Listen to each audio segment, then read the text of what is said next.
Satyabama Institute of Science and Technology, Chennai and Sri Perumbudur.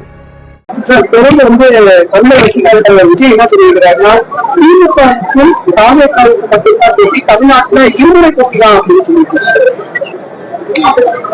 அவர் புரிஞ்சு பேசுறாரா புரியாம பேசுறாரான்னு எங்களுக்கு தெரியல.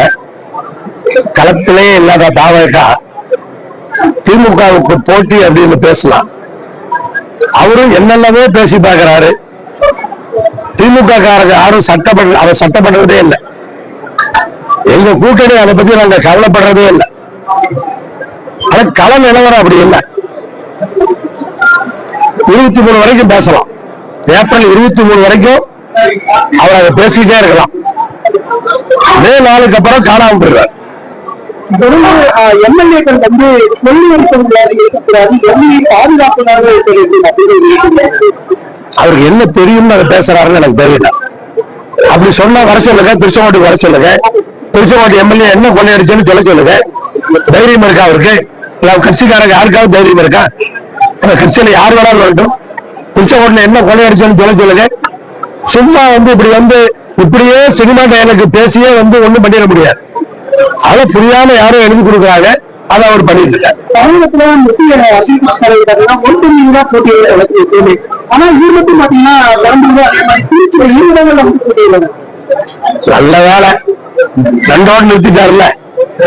அவர் கட்சி பொதுச் செயலாளர் எங்க விஜய் நிறைய தொகுதியில போட்டியிடுவார்னு ஒரு பேட்டி கொடுத்திருந்தார். 3வது தொகுதி போட்டியிட்டு டிஸ்குவாலிஃபை ஆயிட்டு அது புரிஞ்சுக்கிட்டாங்கன்னு நினைக்கிறேன். எந்தெந்த தொகுதியில போட்டிடுறாரு? அதாவது வெற்றி பெறுவோங்கிற நம்பிக்கை இல்ல தானே. இன்னைக்கு நம்ம முதலமைச்சர் இருக்காரு, அவர் 2 தொகுதியில போட்டியிடக்கூடாதா? சரி, எதிர்கட்சி தலைவர் இருக்காரு, அவர் 2 தொகுதியில போட்டியிடக்கூடாதா? அத விஜய் அவர்களுக்கு தான் வெற்றி பெறுவோம் என்ற நம்பிக்கை அவருக்கு கிடையாது. தேர்தலுக்கு முன்பே, தேர்தலை துவங்குவதற்கு முன்பே தோற்றுவிட்டோம் என்பதை இன்றைக்கு சொல்லி இருக்கிறார். பாஸ்கர்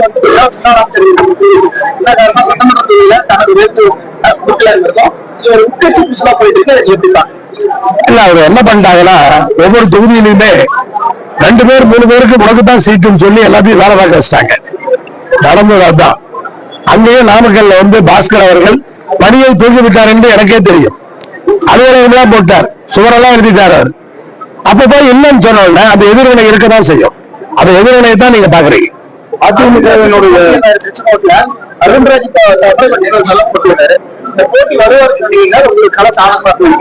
ஒண்ணு சொல்ல விரும்பல. அதிமுகவினுடைய தேர்தல் அறிக்கையில பாத்தீங்கன்னா மாதந்தோறும் 10,000 மீண்டும் தாலிக்கு தங்கம் அப்படின்னு சொல்லி பல்வேறு திட்டங்களை அறிவிச்சிருந்தாங்க. இது மக்கள் மத்தியில பேசுபொருளா மாறி இருக்கு. திமுகவினுடைய தேர்தல் அறிக்கையில என்ன மாதிரியான திட்டங்கள் அவருக்கு எதிர்கட்சி தலைவருக்கு ஆட்சிக்கு வர வாய்ப்பில்லைங்கிறது அவருக்கே தெரியும். ஏன்னா ரத்தனை ஜெயிக்காதுங்கிறது கூட்டணி கட்சிகளே நிரூபிச்சிட்டாங்க. அதாவது ஒரு தொகுதியில போட்டியிடணும்னா எந்த சின்னத்துக்கு வெற்றி வாய்ப்பு இருக்குதோ அந்த சின்னத்துல போட்டியிடணும்னு கூட்டணி கட்சிகள் சொல்வதை வழக்கமாக வைத்திருக்கிறார். திராவிட முன்னேற்ற கழகத்தினுடைய கூட்டணி இருக்கு. உதயசூரியன் சின்னத்துல போட்டியிட்டா வெற்றி உறுதி. அதாவது நாங்கெல்லாம் உதயசூரியன் சின்னத்துல போட்டியிடுறோம்.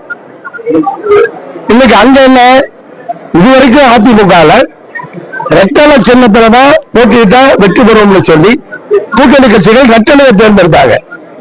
இன்னைக்கு ரெட்டலை மேல அவங்களுக்கு நம்பிக்கை போயிடுச்சு. ரெட்டலையோட தாமரைக்கு ஓட்டு அதிகம் இருக்குன்னு கூட்டணி கட்சிக்காரன் நினைக்கிறான்.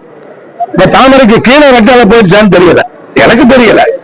ஆனா கூட்டணி கட்சி போட்டியிடுறவங்க எல்லாம் இவங்க அதிமுகல ரெட்டலையில போட்டியிடும் கேட்டு பாக்குறாங்க. ஆனா கூட்டணி கட்சிகள் நாங்க தாமரையில தான் போட்டிடுவோம்ன்றாங்க. அப்ப ரெட்டலைக்கான மவுசு குறைஞ்சிருச்சா? அது எல்லா கூட்டணி கட்சிகளுக்கும் தெரிஞ்சிருச்சு. அதாவது ஆட்சிக்கு வரமாட்டோம்னு அவருக்கு தெரியும். ஆனா அவங்க என்ன சொன்னாலும் அது மக்களுக்கு தெரியும். இது நடக்கிற காரியம் இல்லைன்னு மக்களுக்கு தெரியும். செந்தில் அவர்கள் நீதிமன்றமான தேவையை போட்டிருக்காரு. அவருக்கு அதிமுக கரூர்ல தான் போட்டிட்டு வருவாரு. இப்ப திமுக இந்த கோவையில போட்டிருக்காரு. நீதிமன்றத்தை பேஸ் பண்ணிதான் அவங்களுடைய வெற்றி வாய்ப்புகள் நிர்ணயிக்கும் அப்படிங்கிறது. யார் எங்கு போட்டியிட வேண்டும் என்று முடிவு செய்யவர் திராவிட முன்னேற்ற கழகத்தினுடைய தலைவர். அது வேறு யாரும் முடிவு செய்ய முடியாது. கோயம்புத்தூர் தெற்கிலே செந்தில் பாலாஜி அவர்களை போட்டியிட வைத்திருக்கிறார் முதலமைச்சர் என்று சொன்னால் அதற்குரிய காரணங்கள் இருக்கும். ஏதோ அங்க போய் போட்டியிடுவது என்று சொல்ல போறதில்லை, அதற்கான காரணங்கள் கண்டிப்பாக இருக்கும். இன்றைக்கு இருக்கிற கள நிலவரம், கோவையில் இருக்கிற 10 தொகுதிகளையும் நம் கூட்டணி வெற்றி பெறப் போகிறது. ஆனால் செந்தில் பாலாஜி கோவை தெற்கு தொகுதிகளை வெற்றி பெற்று 10 சட்டமன்ற உறுப்பினர்களை கோயம்புத்தூரில் இருந்து சட்டமன்றத்திற்கு அழைத்து செல்ல இருக்கிறார் என்கிற செய்தி தான் எங்களுக்கு வருகிறது. அதனால முதலமைச்சரை பொறுத்தவரை அவர் ஒரு முடிவெடுத்தால் அதற்குரிய காரணம் இருக்கும் என்று நான் நினைக்கிறேன். முதல் வாக்கு வந்து போதையில்லா தமிழ்நாடு எல்லாரும் அதான் சொல்றோம், நாங்க எல்லாம் வேற சொல்றோம், எல்லாருமே அதான் சொல்றோம். புதுசா அவர் என்ன சொல்றாரு, எல்லாருமே அதான சொல்றோம். தமிழக வெற்றி கழகம் சார்பில் கோபிச்செட்டிப்பாளையத்துல செங்கோட்டையன் வந்து அதிமுக கோபிச்செட்டிப்பாளையத்துல வந்து இப்ப வந்து அவர் வந்து அதிமுக ஓட்டர் எல்லாத்துக்கும் தெரிஞ்சதுதானே. அவர் கூட வந்து தமிழக வெற்றி கழகத்துக்காக விஜய்க்காக கொஞ்சம் ஓட்டு எல்லா தொகுதியிலும் இருக்கலாம். அவருக்கு விழுற ஓட்டு அதிமுகவில் அவரை பழகியது அவருக்காக விழுந்தது. அப்ப அதிமுக ஓட்டு அவரை பிரிச்சா அங்க திமுக தானே ஜெயிக்கும். அதுல என்ன சந்தேகம், திமுக தான் ஜெயிக்கும். Satyabama Institute of Science and Technology, Chennai and Sriperumbudur.